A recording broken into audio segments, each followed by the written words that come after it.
Welcome back to the Dershow. Everybody's so frustrated. What can we do about Ukraine? What can we do to stop the bombing? Did the Russians bomb a maternity hospital today? You sit here, you just don't know what to do.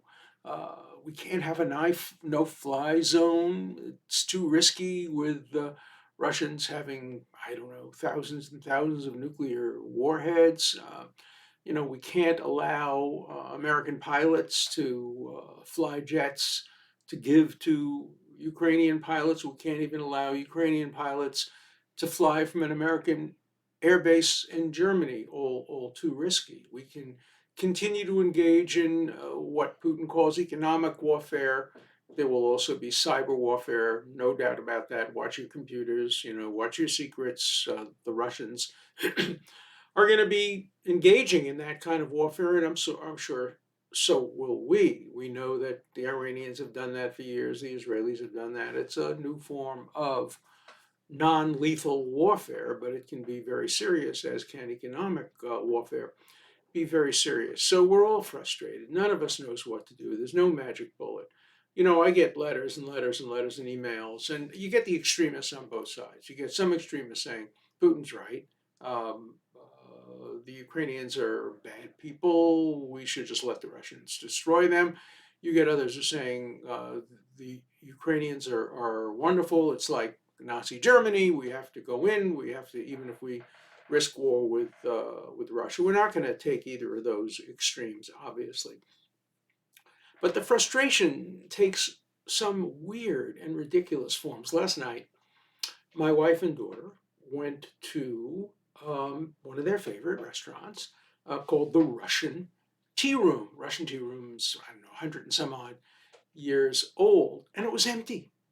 People were protesting because it's called the Russian Tea Room. Normally, it's packed, empty. They were the only people there, and I read in the newspapers that people were protesting the Russian Tea Room. Do they not know that the Russian Tea Room was established by emigres from Russia against Russia because they came to America and to France and other places after the Russian Revolution, after the Tsar and his family were killed, after communism and Bolshevism was established. The last thing the Russian Tea Room is pro-Russian. Not only that, but it's not owned by Russians. It's owned by Americans, and their two most popular dishes are Ukrainian dishes. They're going to have to change the name on one of them. They used to call it chicken Kiev. You can't say Kiev anymore because that's the Russian pronunciation. But you also can't say the CNN pronunciation. It's not Kiev. It's not Kiev. I know. I've been there. I am friends with the former president of the Ukraine. It's not Kiev. It's Kiev. It's Kiev. Kiev, not Kiev. Kiev. So their favorite dish is chicken Kiev, which is, of course, a Ukrainian dish. Their second favorite dish is borscht, which is Ukrainian. And they serve Ukrainian vodka. So what are people doing? Boycotting the Russian tea room, putting them out of business because they have Russian in their name? What should they change their name? Russian, we don't like them. Tea room. No, I'm gonna go back and enjoy my borscht at the Russian tea room. There have been a lot of examples of this. For example, I have a friend, I'm not going to get into specifics, who was born in Ukraine, moved to Moscow for his education, and came to America as a kid, and became wealthy through the sweat of his own brow. But he has a Russian name, so people are calling him an oligarch. He's not an oligarch. He has nothing to do with Putin. He has nothing to do with Russian corruption. He's an American businessman. But because he has a Russian name, they're discriminating against him. It's just plain ordinary discrimination. I'm reminded of a famous story that took place in the 1930s when City College in New York and Brooklyn College, where I went, were known as the Little Red Schoolhouses because they were rampant with communism. A lot of communists in those days. Remember, if you were anti-fascist in those days, you were likely to be a communist because remember, college students do not understand nuance. You're either a Nazi or a communist. You're not in between. As far as I know today on university campuses, there are no liberals. There are no conservatives. There are only radical, woke, complete progressives or very, very right wing. But universities are not known for moderation. The same thing was true, by the way, in Nazi Germany. The biggest fans of Hitler were the universities. University of Munich, the University of Berlin, loaded with students. The same thing was true with the Soviet Union. Some of the biggest supporters of Stalin and Lenin came from universities. So don't tell me about the virtues of youth. Uh, Young people, college students particularly, can be extremists. So this is just a prelude to my story. In 1930s in City College, there were a lot of communists. And so there was a communist demonstration in favor of communism. And the police, New York City police, came in with their billy clubs and they started beating up communists. And one guy said to the policeman, "Stop beating me up. I'm an anti-communist. I came here to protest. I'm an anti-communist." And the cop says, "I don't care what kind of communist you are, you're getting beaten up." That's what's going on today. I don't care what kind of Russian you are. If you have Russian in your name, you're getting boycotted. It's so ridiculous. It's so absurd. It's almost as absurd as the boycotts that they're trying to direct against Israel. Ben and Jerry. First of all, never eat Ben and Jerry products. They are so fattening and sweet, and they're just awful ice cream. But that's not the reason for not doing it. They're owned by Unilever. Unilever buys its products from slave labor, from child slave labor. They have factories in some of the most repressive regimes in the world, Belarus, for example. But, they're upset that Israel is building a few buildings on the West Bank, even if you're upset with that. So you get upset with a lot of countries. But you're selling products in countries that hang gay people, and you're protesting and boycotting Israel. Come on, there's a word for that. It's called anti-Semitism. So, I'm not buying Unilever products.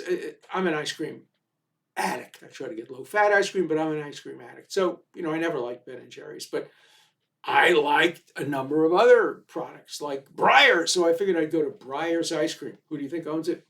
Unilever. And then I bought another ice cream product. Who do you think owns it? Unilever. So I'm losing weight now because I'm not eating ice cream because I can't find an ice cream company that isn't boycotting Israel and applying a double standard. So, we're seeing the frustration mount, and the irrationality mounts along with the frustration. And so, don't do that. Don't boycott the Russian tea room. Don't boycott people with Russian names. I mean, my friend is a supporter of Ukraine, and he's being boycotted because he has a Russian name and spent some time in Russia, even though he was born in the Ukraine. And he's just one example of many. We love just to stereotype and to have simple black and white, yes or no. Ukrainian Russia is pretty black and white. What Russia is doing is black, if you use the word black, and I don't like to do that, to signify evil. And I certainly don't mean to associate that in any way with race. But what Putin is doing is evil, particularly bombing civilian targets. And generally what Ukraine is doing is good. Ukraine is not a perfect country. It doesn't have a perfect record. And it was never a perfect democracy, but the equities weigh heavily on one side rather than the other. But we love to see things in just simple right and wrong terms. And that's what we're doing today. And so we have these absurd boycotts of institutions that have absolutely nothing to do with the war. Again, like in Israel, what does ice cream have to do with whether the Palestinians should have adopted a two-state solution in 1948, 1967, 2000, 2001, 2005, 2008, and every time they said no, and now Israel's blamed for not giving them a state when Israel offered a state on numerous occasions, and the Palestinians said no, they won't recognize Israel as the nation state of the Jewish people. Boycott.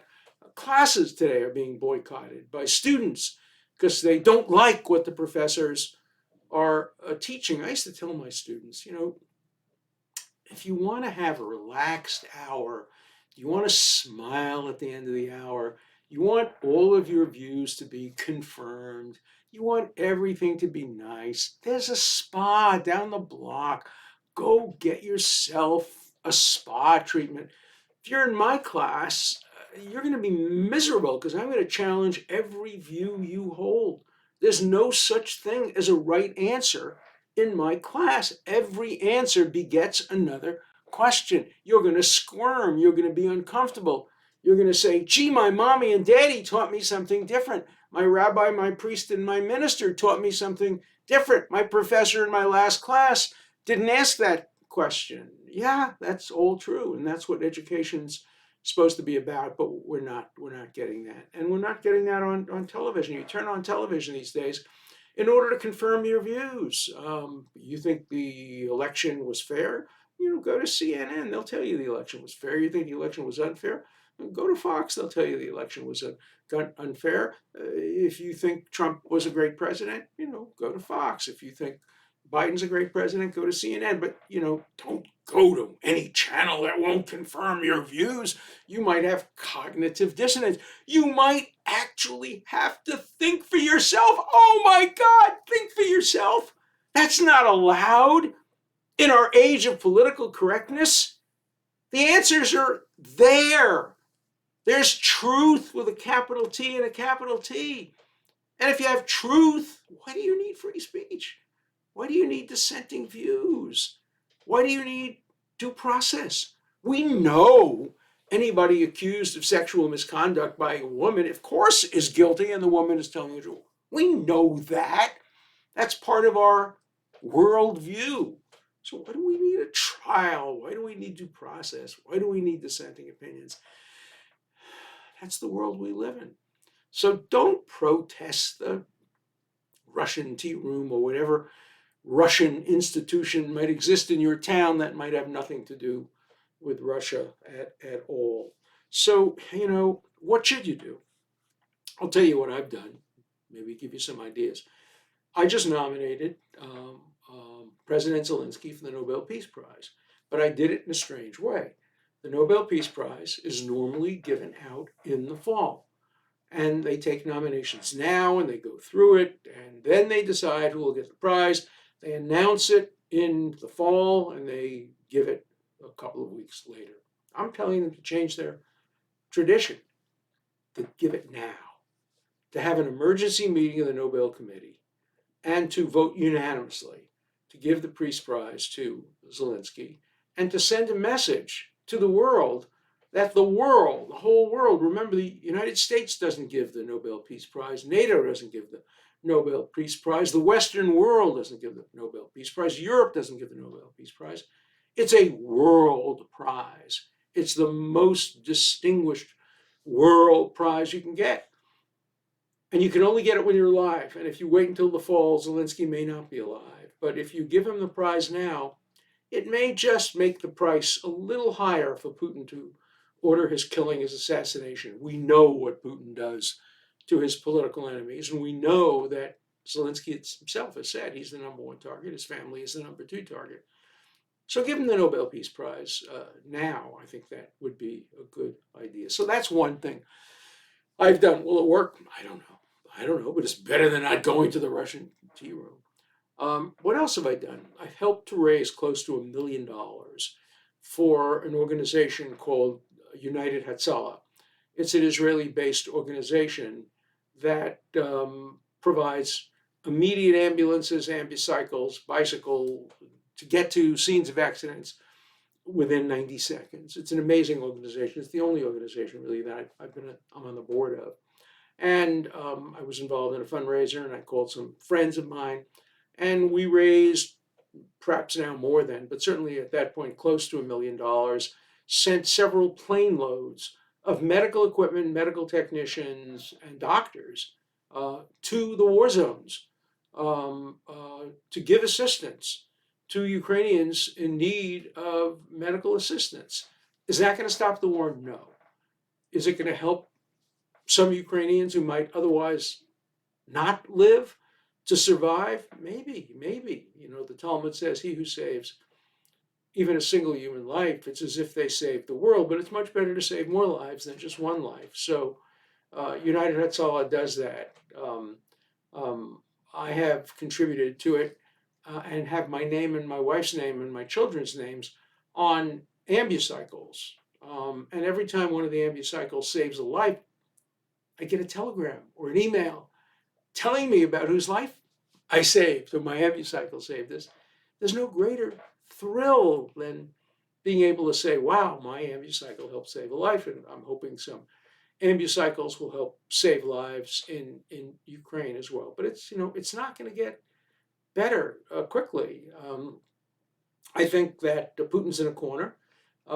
He really can't afford to be humiliated and lose this war. And the question is, can he be made an offer that really doesn't compromise Ukrainian or NATO or United States security, but gives him a way out, an easy way out, where he can declare victory? I don't see it. So I see it possibly getting worse. Can it get so much worse that we risk a nuclear confrontation? I sure hope not, but I don't know the answer to that question. And nuclear confrontations don't necessarily mean that they bomb New York City and we bomb Moscow. It can mean the use of tactical nuclear weapons in Ukraine, maybe in other parts of Europe. We don't know. But these are matters of degree. Of course, the line separating nuclear from non-nuclear is not really a matter of degree. The only two times that nuclear weapons, to our knowledge, have ever been used in military conflict was to end the war with Japan in 1945. I remember that. I remember getting out on the streets and dancing and singing and hugging everybody on VJ Day, Victory Over Japan Day. I was in Rockaway Beach with my family for the summer. It was, I think, August. And it was a great day, celebration. Our friends and neighbors, their sons were coming home alive. Not all of them, but alive. And but they were brought home as a result of us dropping two atomic bombs that killed over 100,000 innocent civilians. Costs of war are very high. It probably saved the lives of more than 100,000 innocent civilians, because if the United States had to invade the major islands of Japan, probably more than 100,000 Japanese civilians would have been killed, along with probably an equal number of American soldiers. Was the trade-off worth it? Again, I'm not an absolutist. You have to think about this. My own view is the bomb at Hiroshima was justified, but the bomb in Nagasaki was not justified. Maybe I can't make up my mind. You know what President Truman once said: he wanted a lawyer with one hand, because he hates lawyers who would always say on the one hand and on the other hand. He wanted a lawyer with one hand who would always say, this is the way you ought to do it. I'm not that lawyer. I always come back with on the one hand, on the other hand, and you have to make your own decisions. So let's not allow this terrible war in Ukraine to drive us into even more extreme positions. Let's remember that the answer to most questions is going to be nuanced, it's going to be calibrated, it's going to be gray. It's not going to satisfy anybody. It's like trying to resolve a complex lawsuit with a settlement. Nobody's ever happy. Everybody thinks they got cheated. You know, it's interesting. Amos Oz, the great writer, once said there are two possible solutions to the Israel conflict crisis. One is the Shakespearean and the other is the Chekhovian.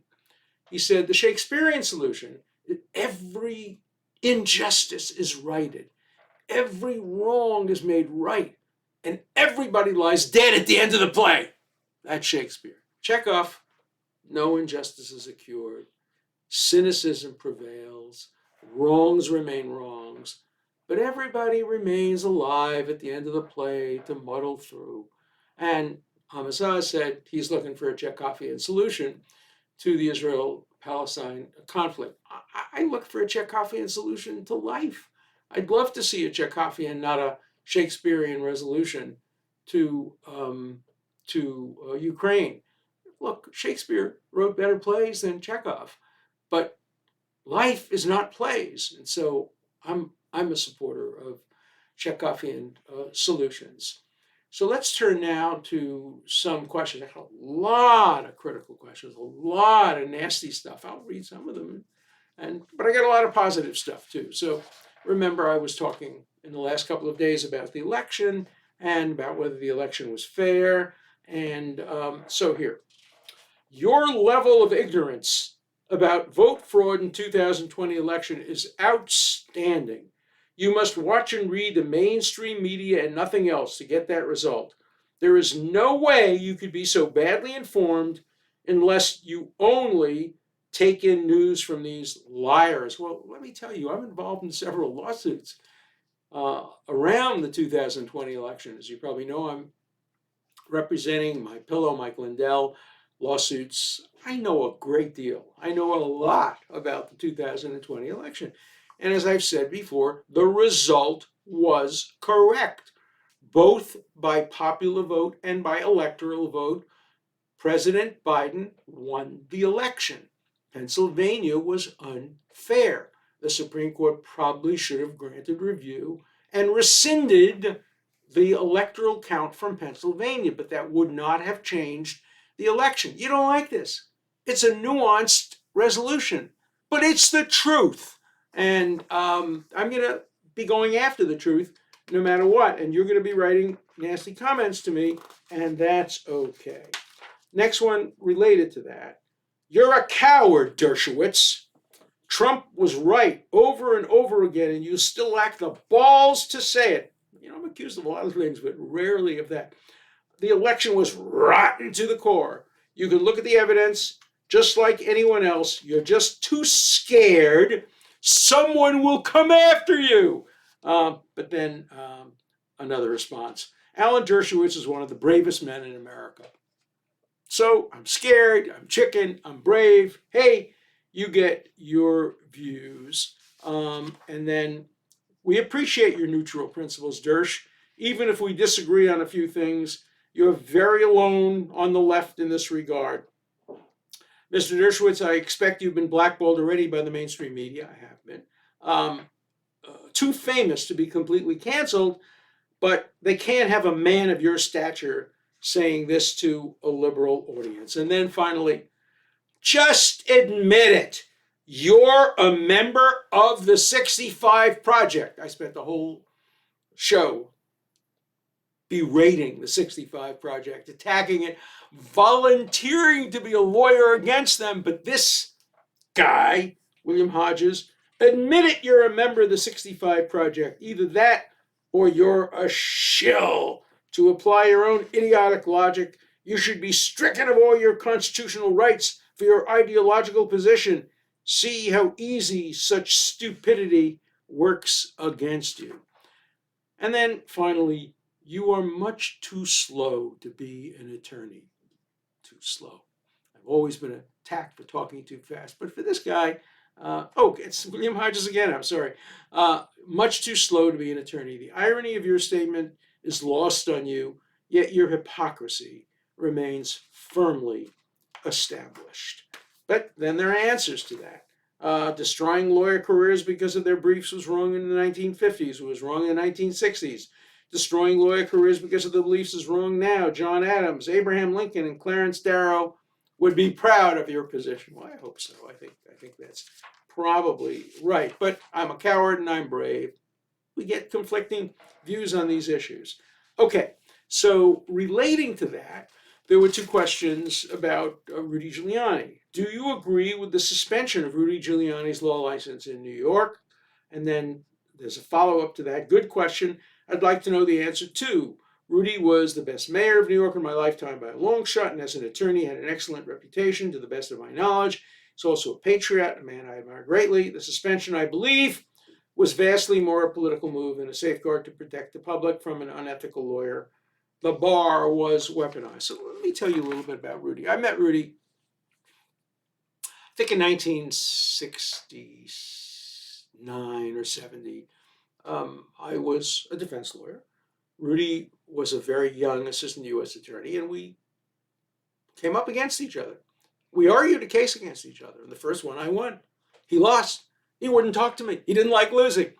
Then we had a second case. Stanley Friedman, the former borough president, I think of the Bronx or Manhattan, district attorney, district leader or something. He won. I lost. So we were even. Then he could talk to me. I invited him to my class to speak about being a U.S. attorney. He came. We argued. He invited me to speak to his U.S. attorneys. I came. We argued. We argue continuously about the New York Yankees and the Red Sox. He's a fervent Yankee fan. I'm a fervent Red Sox fan. We once posed together, each of us wearing our World Series rings. He a Yankee World Series ring, me a Red Sox World Series ring.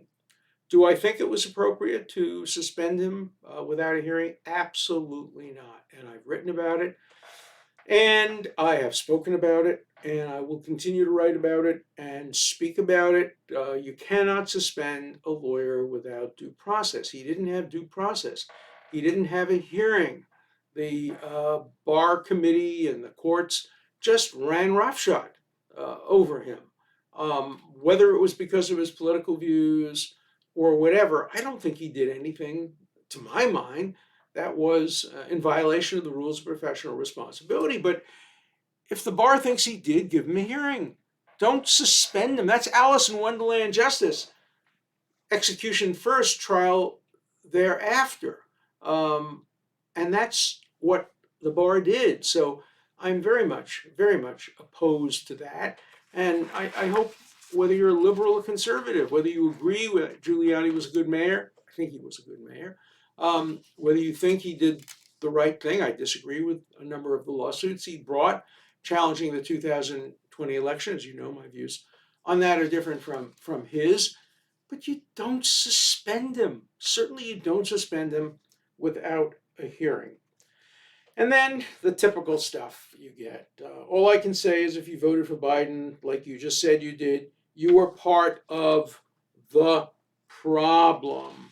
One other person said that I won't listen to you until you stop being a Democrat. Well, you have the right not to listen to me. I'm going to remain a Democrat. And then, of course, you always get the anti-Semitism. When your name is Dershowitz and you're controversial, the creeps are going to come up from under the rocks. So here is Chucky Wucky, Zionist, Mossad, Jew, douchebag. Chucky Wucky. Chucky Wucky, give us your real name so we can know who you are and what kind of a bigot you are. And then there's another one, Andy HN, 4 hours ago. Hitler's ideas were plagiarism from the Talmud. I know these things in Talmud. You're lying. You don't even know what the Talmud is. The Talmud was arguments between rabbis about liturgical and theological issues. But if you're an anti-Semite, then Hitler comes from the Talmud, and I'm a Jewish douchebag, and you expect that. And then related to that are the personal attacks. What was it like on Epstein's Island? Let me tell you what it was like on Epstein's Island. I went there with my wife. I went there years before he was involved with any of the women who made accusations. I was there for one night, along with a professor at the Harvard Business School and his wife and in-laws. We had dinner. There were no young people on the island. There were maybe 4 people on the island, workmen. That was the only time I was ever on the island. So yeah, I was on the island. So were many distinguished Nobel Prize winners and presidents of universities and other things. How is Pedophile Island? And you walk free. There's no justice in this world, only perverted, corrupt, and lawless. Well, learn the truth. I never had any contact of any kind with any woman, regardless of age, through Jeffrey Epstein. So, if you want to lie, you want to be an anti-Semite, you want to be a pervert, or, read my book. I have a book. It's free. It's on Kindle. It's free. It's called Guilt by Accusation. It has all the proof. It has the emails. It has the text of the tape recordings. It has the interview with the FBI. It has my accuser essentially admitting that she never met me, never heard of me. She had to be told who I was. But, if you prefer lies to truth, go ahead. If you want name calling, go ahead. If you want to be an anti-Semite, I'll read your anti-Semitic mail. I'm not afraid of that. And let's remember, tomorrow we're going to do a live stream on Locals, 5:30. I'll be answering guests' questions. Elon, my son and my producer, how do you get on that? You just go to Locals. Just go to Locals. Yeah. Dersh.locals.com. Okay, Dersh.locals.com. Hope that does it. And it'll come up. It'll come up at 5:30, and then you can ask me your question. You can make your anti-Semitic comments. It's okay, but please identify yourself if you do. Don't hide under the rock that you came from. Just be open there. Say, my name's John Smith, I don't like Jews. My name's John Smith, I don't like blacks. My name's John Smith, I don't like gays. My name's John Smith, I don't like Muslims. My name's John Smith, I don't like anybody. I'm not going to silence you. I'm not going to censor you. I'm not afraid of you. I'm not a coward, no matter what some of these people will say. I'm always going to tell the truth on the Dershow as I believe it. If you don't believe it, answer me. Go down to the columns, to the comment section, write your comment, and as you see, I'll read it. So see you tomorrow on Locals. I'm on Locals every day, 7 days a week, and I'll see you on the Dershow next Monday. Have a good weekend.